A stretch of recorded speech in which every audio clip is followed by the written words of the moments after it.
viewers, welcome to Sindhamari Mathematics channel. இன்னைக்கு நம்ம very important topic factorization in algebra பார்க்க போறோம். Okay, so இது தெரிஞ்சாதான் நீங்க algebraல factorization ஈஸியா பண்ண முடியும். சரிங்களா? so வாங்க எப்படி பண்றதுன்னு பார்க்கலாம். நமக்கு இதுக்கு 4 methods இருக்கு. என்னென்ன method பாத்தீங்கன்னா factorization using identities, common factors method, regrouping terms method, factors of the form x plus a x plus b. ஓகேயா? ஸோ இந்த ஃபேக்டரைசேஷன் யூஸிங் ஐடென்டிட்டிஸ் அப்படின்னா என்னென்னா இந்த பேசிக் ஃபேக்டரைசேஷன் ஃபார்முலாஸ் யூஸ் பண்ணுறது தான் அந்த மெத்தட். ஓகேயா? இந்த பேசிக் ஃபேக்டரைசேஷன் ஃபார்முலாஸை வந்து ஒரு ஸ்க்ரீன்ஷாட் கூட எடுத்து வச்சுக்கோங்க, படித்து ஞாபகம் வச்சுக்கோங்க. சரிங்களா? இது ஈஸியானது தான், ஆல்ரெடி நீங்கள் படித்தது தான். இதை நம்ம ஐடென்டிட்டிஸை எங்கே யூஸ் பண்ணுவோம். ஓகே, ஸோ ஃபஸ்ட்டு ஒன் பார்ப்போம். Factorization using identities. Factorize 9x square minus 16 கொடுத்துருக்காங்க. 9 அப்படின்றது என்னது 3 ஸ்கொயர், 16 அப்படின்றது என்னது 4 ஸ்கொயர். இப்போது இந்த 3 ஸ்கொயர் எக்ஸ் ஸ்கொயர் அப்படின்றது 3x ஹோல் ஸ்கொயர்னு எழுதலாமா? அதை தான் இங்கே எழுதியிருக்கோம். 4 ஸ்கொயர் அப்படியே எழுதிட்டோம். இப்போ இது எப்படி இருக்குது பார்த்தீங்கன்னா a square minus B square அப்படி இருக்குதா? a ஸ்கொயர் மைனஸ் பி ஸ்கொயர்னால் என்ன ஃபார்முலா வரும்? a plus B a minus B. இங்கே a அப்படின்றது நமக்கு 3x, b அப்படின்றது 4. ஓகே, இது கிளியராக புரியுதா? ஸோ a அப்படின்றது 3x அப்படின்றதுனால a ப்ளஸ் b இருக்க இடத்துல 3x ப்ளஸ் 4 எழுதுகிறோம். அதே மாதிரி a மைனஸ் b இருக்க இடத்துல 3x மைனஸ் 4 எழுதுகிறோம். ஓகே, புரிஞ்சிச்சா இது? Okay, next common factors method. Common factor method அப்படின்னா காமனாக இருக்க ஃபேக்டரை நம்ம வெளியில் எடுப்போம். சரியா? எப்படி பண்ணுறதுன்னு பாருங்கள். Factorise 5x + 25. இது ஃபேக்டரைஸ் பண்ண சொல்லியிருக்காங்க. இது பார்த்தாலே நமக்கு தெரியுது 5 டேபிள் காமனாக இருக்குது. இங்கே 5 இருக்குது, இங்கே 25 இருக்குது. சரி, அது எப்படி எடுக்கிறதுன்னு பாருங்கள். இங்கே 5x இருக்குது, அதை அப்படியே எழுதிக்கிறோம். 25 5 × 5 எழுதலாமா? எழுதியாச்சு.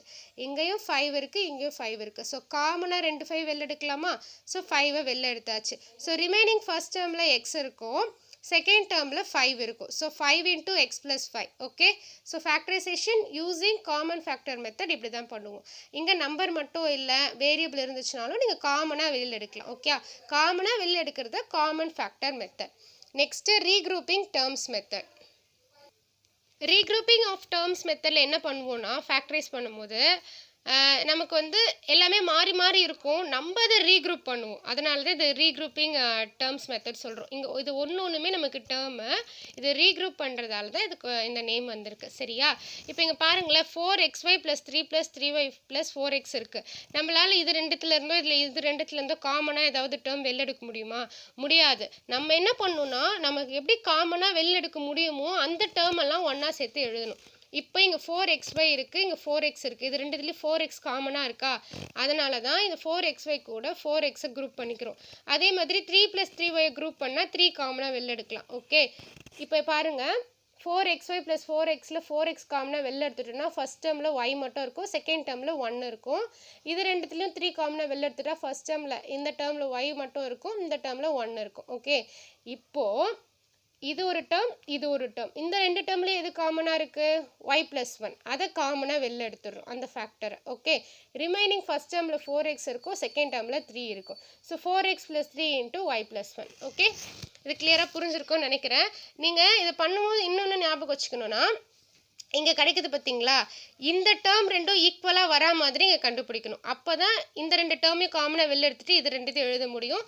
ஸோ ஃபேக்டரைஸ் பண்ண மாதிரி நமக்கு கிடைக்கும். சரியா? Next factors of the form x + a x + b.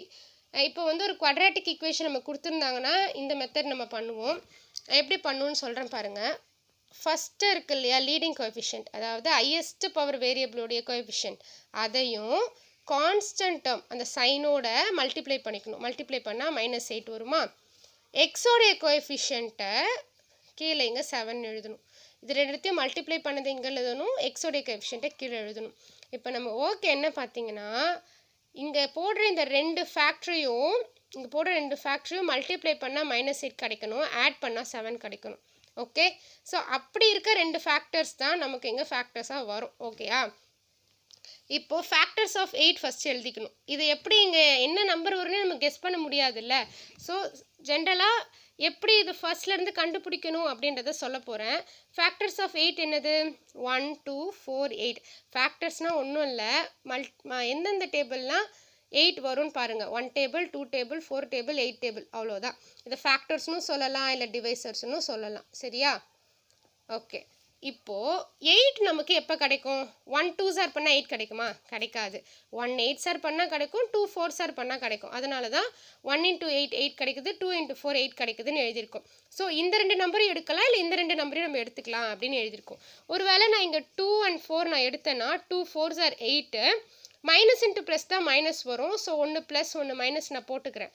So 2 4s 8 plus into minus minus கிடச்சிருது. ஆனால் கீழே பாருங்களேன், சம் பண்ணி பாருங்கள், -2 வருது. இது கரெக்டா? இல்லை. அப்போது நம்ம எடுத்தது தப்பு. இங்கே +2 -4 எடுக்கக்கூடாது. சரி, ஓகே.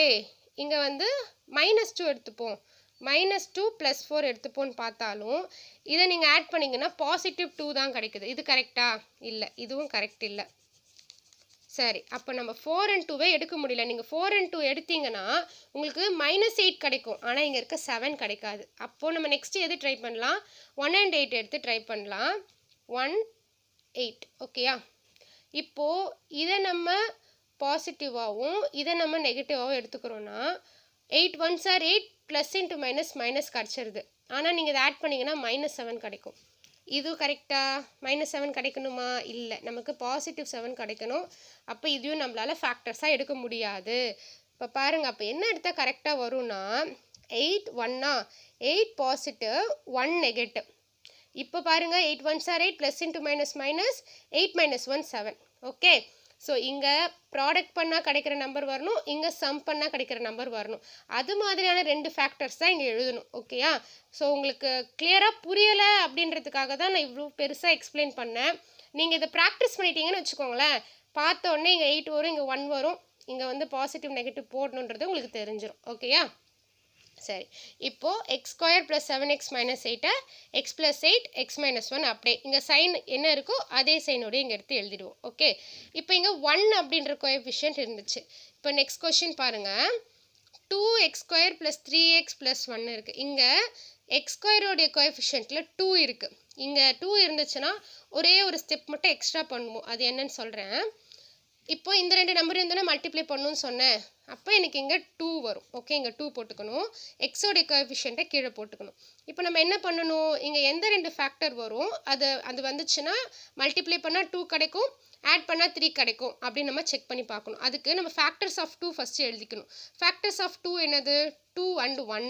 1 and 2 தானே ஃபேக்டர். அதாவது 2 டேபிள் என்னென்ன 2 அப்படின்றது என்னென்ன டேபிளில் வரும்? 1 டேபிள் வரும், 2 டேபிளில் வரும். ஓகேயா? இப்போது 1 and 2 போட்டாச்சு. 1 2s 2 கரெக்டா? ஓகே. 1 + 2 3. Okay, super. ஸோ 2 ஃபேக்டரும் நம்ம கண்டுபிடிச்சிட்டோம். சிலர் என்ன பண்ணுவாங்கன்னா -1 -2 போட்டுக்கிறேன் அப்படின்னுவாங்க. ஏன்னா 1 2s 2 minus into minus plus தானே, கரெக்டாக தானே கிடைக்குது அப்படின்னு இங்கே கேட்பாங்க. ஆனால் நீங்கள் இதை ஆட் பண்ணிங்கன்னா -3 வரும். கீழே +3 இருக்குது. அதனால் இது எடுக்கக்கூடாது. ஓகே. ஸோ இங்கே 1 இங்கே 2 தான் வரும். ஓகேயா? இப்போது நான் சொன்னல இதில் ஒரே ஒரு ஸ்டெப் எக்ஸ்ட்ரா இருக்கும்னு. என்னென்னா இங்கே இந்த லீடிங் கோஎஃபிஷியன்ட் என்ன இருக்கோ அதை வந்து நீங்கள் இங்கே டிவைட் பண்ணணும்.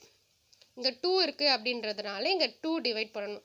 ஸோ 2/2 இங்கே 1 கிடைக்கும். இங்கே சாரி இது இல்லை, இங்கே 1/2 இங்கே 2/2 1 கிடைக்கும். ஓகேயா?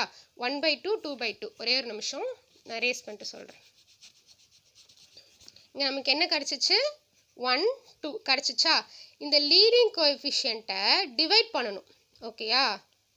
டிவைட் பண்ணிங்கன்னா இது 1/2 இது 1 கிடைக்கும், கேன்சல் ஆகி.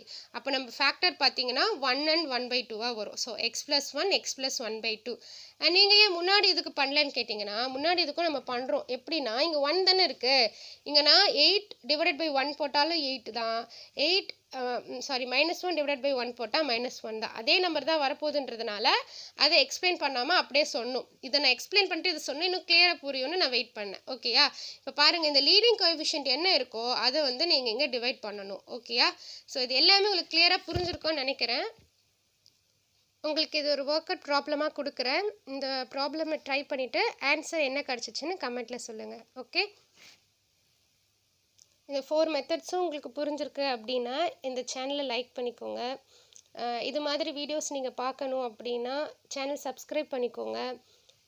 இந்த வீடியோ யாருக்கு தேவைப்படும்னு நினைக்கிறீங்களோ அவங்களுக்கு ஷேர் பண்ணுங்கள். தேங்க்யூ ஃபார் வாட்சிங்.